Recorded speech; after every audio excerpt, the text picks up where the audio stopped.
Hi, boys and girls. Today we are going to be reading the last chapter of Iris and Walter and the field trip. If you remember, at the end of chapter 3, we got to the point where Iris realized she was actually standing with somebody not from her class. She was not standing with Walter anymore, and it ended with her saying, "Miss Cherry, I can't find Walter," she said. "Walter's lost?" asked Jenny. "I can't find him anywhere." So we are going to read the last chapter. Chapter 4 is called The Rescue. And I really, really hope they can rescue Walter.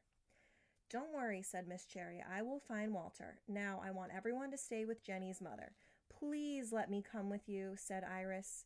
Miss Cherry looked at Iris's worried face. "Come, Iris. You and I shall find Walter," said Miss Cherry. She can tell Iris is so concerned about her friend, right?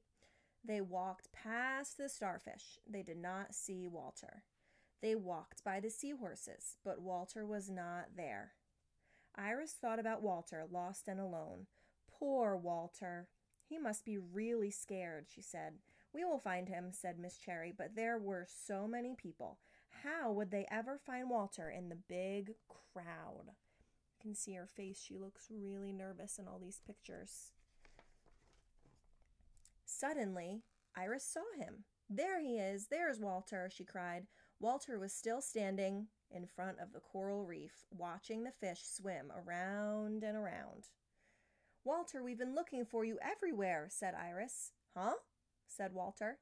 "I was so worried," said Iris. "Why?" asked Walter. "Because you were lost," she said. "I was?" My goodness. So now she's looking at her friend and she's mad at him.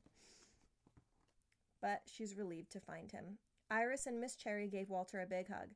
"I'm very happy to see you, Walter," said Miss Cherry. "And now I think it's a good time to have our picnic, don't you?" Outside, the sun was shining. Iris and Walter played tag with their friends. They sat under a tree and shared their lunches. "Time to go," said Miss Cherry. There you go. There was the rescue. When the bus pulled up in front of the school, Grandpa was waiting. "How was the field trip?" he asked. "It was fabulous," said Walter. "We saw angelfish and hermit crabs." "And Walter got lost," said Iris. "Oh, no," said Grandpa. "But I didn't know I was lost," said Walter. "And I found him," said Iris. Then Iris and Walter told Grandpa the whole story all the way home. And that is the end of Iris and Walter and the field trip. I hope you enjoyed this short chapter book that we read together, and I hope you have a great day.